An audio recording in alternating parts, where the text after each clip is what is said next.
Life আপনার, বাউন্ডারিও আপনাকেই set করতে হবে। নেগেটিভিটি যেখানে দেখবেন সাথে সাথে সেখান থেকে দূরে সরিয়ে নেবেন নিজেকে। শুনতে খারাপ লাগলেও আপনার কাছের অনেক মানুষ আপনাকে খারাপ দেখতে চায়।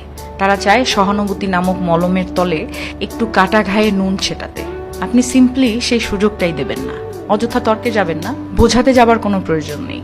আপনার সামনে কেউ যদি বলে আপনি মূর্খ, তাই মেনে হেসে বেরিয়ে আসুন। ওই যে সময় আর এনার্জি বাঁচিয়ে নিলেন, ব্যাস কেল্লা ফতে। যে যা বলছে শুনে নিন, আর মুচকি হেসে শির দ্বারা সোজা করে নিজের সিদ্ধান্তটা নিজেই নিন। যারা নিজের সিদ্ধান্ত নিজে নিতে পারে তারা আসলে জীবন চেনে, বোঝে। আপনাকে নিয়ে যখন বাকিরা সমালোচনা করতে ব্যস্ত থাকবে, আপনি ঠিক সেই সময়ে গাছ লাগান, ঘুরে আসুন, রং তুলি নিয়ে মনের মতো ক্যানভাস সাজান, বাড়ি গোছান, গল্প পড়ুন, পারলে আরো দুটো সাহিত্য পড়ে নিন, নিজের পুরনো ফটো দেখুন, ব্যাডমিন্টন খেলুন, ছবি তুলুন, চা খেতে বেরিয়ে পড়ুন, নামাজ পড়ুন।